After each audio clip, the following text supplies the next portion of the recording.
अरे पता नहीं कौन सी घड़ी थी जब मैं इस महनूस को अपने बेटे की दुल्हन बनाकर लाई थी। मुझे क्या पता था कि ये कमबख्त बंजर जमीन है। अरे एक से बढ़कर एक लड़की का रिश्ता आ रहा था। भला बताओ, 5 साल हो गए इंतजार करते हुए, बच्चा न पैदा कर सकी, बांझ कहेगी। मेरी सास लगातार बड़बड़ाई जा रही थी।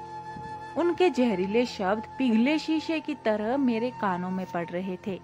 ये कोई पहला मौका नहीं था।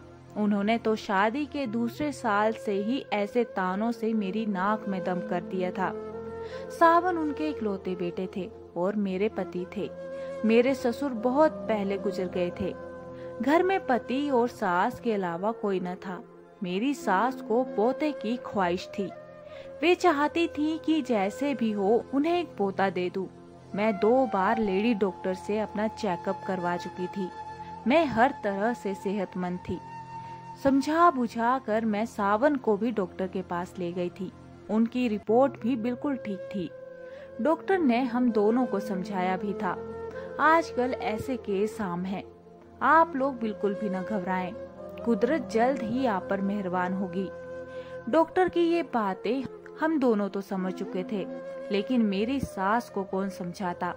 आए दिन उनकी गाज मुझ पर ही गिरती थी।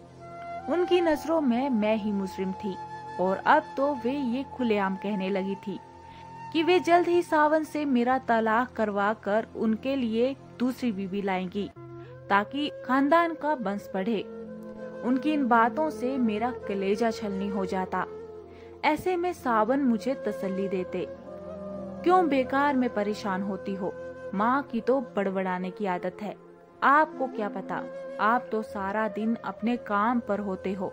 वे कैसे कैसे ताने देती हैं। अब तो उन्होंने सबसे ये कहना शुरू कर दिया है कि वे हमारा तलाक करवा कर आपके लिए दूसरी बीवी लाएंगी। तुम चिंता न करो, मैं न तो तुम्हें तलाक दूंगा न ही दूसरी शादी करूंगा, क्योंकि मैं जानता हूँ कि तुम में कोई कमी नहीं है। बस कुदरत हम पर मेहरबान नहीं है। एक दिन हमारे गांव में एक बाबा आया। उसके बारे में मशहूर था कि वह बेऔलाद औरतों को एक भभूत देता है जिसे दूध में मिलाकर पीने पर उन्हें औलाद हो जाती है। मुझे ऐसी बातों पर बिल्कुल यकीन नहीं था, लेकिन मेरी सास ऐसी बातों पर आँख कान बंद कर कर यकीन करती थी। उनकी जिद पर मुझे उनके साथ उस बाबा, जो मेरी निगाह में ढोंगी था, के आश्रम में जाना पड़ा। बाबा 30-35 साल का हट्टा कट्टा आदमी था। मेरी सास ने उनके पांव छुए और मुझे भी उसके पांव छूने को कहा। उसने मेरे सिर पर हाथ रखकर आशीर्वाद दिया। आशीर्वाद के बहाने उसने मेरे सिर पर जिस तरह से हाथ फेरा, मुझे समझते देर न लगी कि ढोंगी होने के साथ साथ वो हवस का भी पुजारी है। उसने मेरी सास से आने का कारण पूछा। सास ने अपनी समस्या का जिक्र कुछ इस अंदाज में किया कि ढोंगी बाबा मुझे खा जाने वाली निगाहों से घूरने लगा। उसने मेरी आंखें देखी, फिर किसी नतीजे पर पहुंचते हुए बोला, तुम्हारी बहू पर एक चुड़ैल का साया है जिसकी वजह से इसे औलाद नहीं हो रही है। अगर वह चुड़ैल इसका पीछा छोड़ दे तो कुछ ही दिनों में वह गर्भ धारण कर लेगी, लेकिन इसके लिए आपको काली माँ को खुश करना पड़ेगा। काली माँ कैसे खुश होंगी? मेरी सास ने उत्सुकता से पूछा। तुम्हें काली माँ की एक पूजा करानी होगी। इस पूजा के बाद हम तुम्हारी बहू को एक भभूत देंगे। इसे भभूत अमावस्या की रात में 12 बजे के बाद आश्रम में अकेले आकर अपने साथ लाए दूध में मिलाकर हमारे सामने पीनी होगी। उसके बाद इस पर से चुड़ैल का साया हमेशा हमेशा के लिए दूर हो जाएगा। बाबा जी, इस पूजा में कितना खर्चा आएगा? ज्यादा नहीं, 7-8 हजार रुपए। मेरी सास ने मेरी तरफ ऐसे देखा मानो पूछ रही हो कि मैं इतनी रकम का इंतजाम कर सकती हूँ। मैंने नजरें फेर ली और ढोंगी बाबा से पूछा, बाबा इस बात की क्या गारंटी है कि आपकी बबूत से मुझे औलाद हो ही जाएगी? ढोंगी बाबा के चेहरे पर फौरन नाखुशी के भाव आए। वह नाराजगी से बोला, बच्ची, हम कोई दुकानदार नहीं हैं जो अपने माल की गारंटी देता है। हम बहुत पहुँचे हुए बाबा हैं। तुम्हें अगर औलाद चाहिए तो जैसा हम कह रहे हैं वैसा करो, वरना तुम यहाँ से जा सकती हो। ढोंगी बाबा के रौद्र रूप धारण करने पर मेरी सास सहम गई। फिर मुझे खा जाने वाली निगाहों से देखते हुए चापलूसी के लहजे में बाबा से बोली, बाबा जी ये नादान है, इसे आपकी महिमा के बारे में कुछ पता नहीं है। आप ये बताइए कि पूजा कब करनी होगी। जिस रोज अमावस्या होगी उस रोज शाम के 7 बजे हम काली माँ की पूजा करेंगे, लेकिन तुम्हें एक बात का वादा करना होगा। वह क्या बाबा जी? तुम्हें इस बात की खबर किसी को भी नहीं होने देनी है, यहाँ तक कि अपने बेटे को भी। अगर किसी को भी इस बात की भनक लग गई तो समझो उसने अपनी बात अधूरी छोड़ दी। मेरी सास ने ढोंगी बाबा को फौरन यकीन दिलाया कि वे किसी को इस बात का पता नहीं चलने देंगी। उसके बाद हम घर आ गई। 3 दिन बाद अमावस्या थी। मेरी सास ने किसी तरह पैसों का इंतजाम किया और फिर पूजा के इंतजाम में लग गई। इस पूजा में मुझे शामिल नहीं किया गया। मुझे बस रात को उस ढोंगी बाबा के पास एक लोटा दूध लेकर जाना था। मैं ढोंगी बाबा की मनसा अच्छी तरह जान चुकी थी, इसलिए आधी रात होने पर मैंने अपने कपड़ों में एक चाकू छिपाया और ढोंगी के आश्रम में पहुंच गई। ढोंगी बाबा मुझे नशे में झूमता दिखाई दिया। उसके मुंह से शराब की बू आ रही थी। तभी उसने मुझे वहीं बनी एक कुटिया में जाने को कहा। मैंने कुटिया में जाने से फौरन मना कर दिया। इस पर उसकी भवें तन गई। वह धमकी देने वाले अंदाज में बोला, तुम्हें औलाद चाहिए या नहीं? अपनी इज्जत का सौदा करके मिलने वाली औलाद से मैं बे-औलाद रहना ज्यादा पसंद करूंगी। मैं दृढ़ स्वर में बोली, तू तो बहुत पहुंची हुई है, लेकिन मैं भी किसी से कम नहीं। घी जब सीधी उंगली से नहीं निकलता तब मैं उंगली टेढ़ी करना भी जानता हूँ। कहते ही वह मुझ पर झपट पड़ा। मैं जानती थी कि वह ऐसी नीच हरकत करेगा, अतः तुरंत चाकू निकाला और उसकी गर्दन पर लगाकर दहाड़ी। मैं तुम जैसे ढोंगी बाबाओं की सच्चाई अच्छी तरह जानती हूँ। तुम भोली भाली जनता को अपनी चिकनी चुपड़ी बातों से न केवल लूटते हो बल्कि औरतों की इज्जत से भी खेलते हो। मैं यहाँ अपनी सास के कहने पर आई थी। मुझे कोई भभूत नहीं चाहिए। मुझ पर किसी चुड़ैल का साया नहीं है। मैंने तेरी भभूत दूध में मिलाकर पी ली थी। तुझे यही बात मेरी सास से कहनी है बस। अगर तूने ऐसा नहीं किया तो मैं तेरी जान ले लूंगी। उसने घबरा कर हाँ में सिर हिला दिया। तब मैं लोटा दूध वहीं फेंक कर घर आ गई। कुछ महीनों बाद जब मुझे उल्टियां होने शुरू हुई तो मेरी सास की खुशी का ठिकाना न रहा, क्योंकि वे उल्टियां आने का कारण जानती थी। ये खबर जब मैंने सावन को सुनाई तो वे बहुत खुश हुए।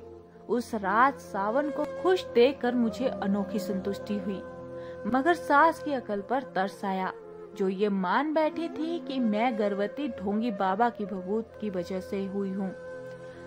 अब मेरी सास मुझे अपने साथ सुलाने लगी।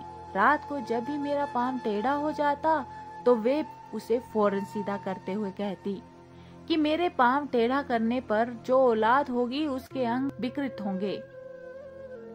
मुझे अपनी सास की अकल पर तरस आता, लेकिन मैं ये सोच कर चुप रहती कि उन्हें अंधविश्वास की बेड़ियों ने जकड़ा हुआ है।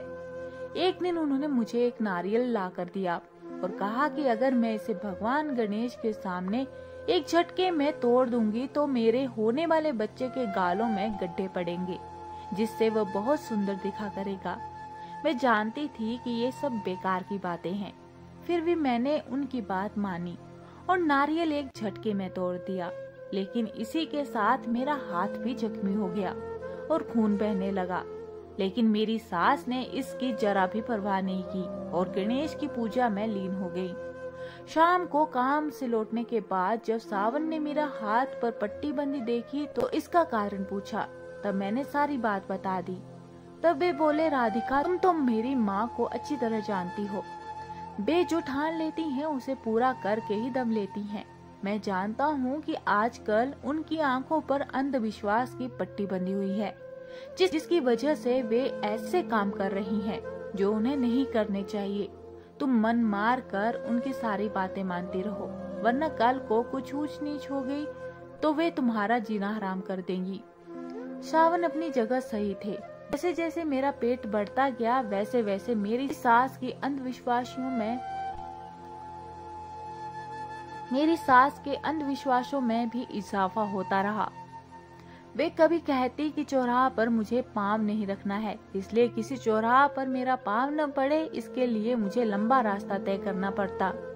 इससे मैं काफी थकावट महसूस करती, लेकिन अंधविश्वास की बेड़ियों में जकड़ी मेरी सास को मेरी थकावट से कोई लेना देना न था। 8वां महीना लगने पर तो मेरी सास ने मेरा घर से निकलना ही बंद कर दिया और सख्त हिदायत दे दी कि मुझे न तो अपने मायके जाना है और न ही जलती होली देखनी है। उन्हीं दिनों मेरे पिताजी की तबीयत अचानक खराब हो गई। बेहोशी की हालत में मुझसे मिलने की गुहार लगाए जा रहे थे, लेकिन अंधविश्वास में जकड़ी मेरी सास ने मुझे मायके नहीं जाना दिया। इससे मेरे पिता के मन में हमेशा के लिए ये बात बैठ गई कि उनकी बेटी उनके बीमार होने पर देखने नहीं आई। उन्हीं दिनों होली का त्योहार था। हर साल मैं होलिका दहन करती थी, लेकिन मेरी सास ने मुझे होलिका जलाना तो दूर उसे देखने के लिए भी मना कर दिया। बच्चा पैदा होने से कुछ दिन पहले मेरी सास मेरे लिए ढोंगी बाबा मेरा बच्चा पैदा होने के कुछ दिन पहले मेरी सास मेरे लिए उसी ढोंगी बाबा की भभूत लेकर आई और उसे मुझे दूध में मिलाकर पीने के लिए कहा। मैंने कारण पूछा तो उन्होंने कहा कि मैं ऐसा करूंगी तो मुझे बेटा पैदा होगा। अपनी सास की अकल पर मुझे एक बार फिर तरस आया। मैंने उनका विरोध करते हुए कहा, माँ जी, मैंने आपकी सारी बातें मानी हैं, लेकिन आपकी ये बात नहीं मानूंगी। क्योंकि अगर भभूत किसी ऐसी वैसी चीज की बनी हुई होगी तो उसका मेरे होने वाले बच्चे की सेहत पर बुरा असर पड़ सकता है। अरे भूल गई तू कि इसी भभूत की वजह से तू गर्भवती हुई थी। उनके लाख कहने पर भी मैंने जब भभूत का सेवन करने से मना कर दिया तो न जाने क्या सोचकर वे चुप हो गई। कुछ दिनों बाद जब मेरी डिलीवरी होने वाली थी तब मेरी सास मेरे पास आई और बड़े प्यार से बोली, बहू देखना तुम लड़के को ही जन्म दोगी।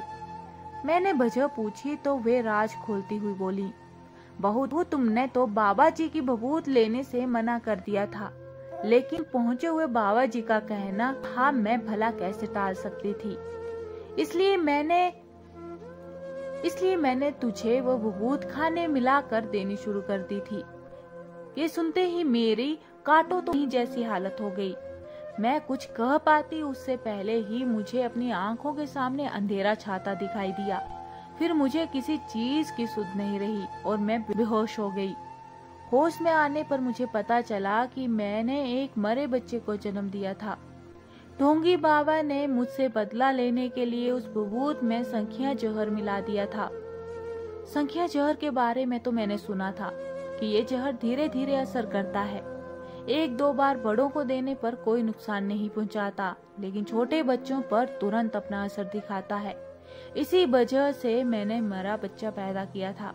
तभी ढोंगी बाबा के बारे में मुझे पता चला कि वह अपना डेरा उठाकर कहीं भाग गया है। मैंने सावन को हकीकत से वाकिफ कराया तो उसने अपनी माँ को आड़े हाथों लिया। तब मेरी सास पश्चाताप में भर कर हम दोनों से बोली, बेटी मैं तुम्हारी गुनहगार हूँ। पोते की चाह में मैंने खुद को अंधविश्वासियों की बेड़ियों के हवाले कर दिया था।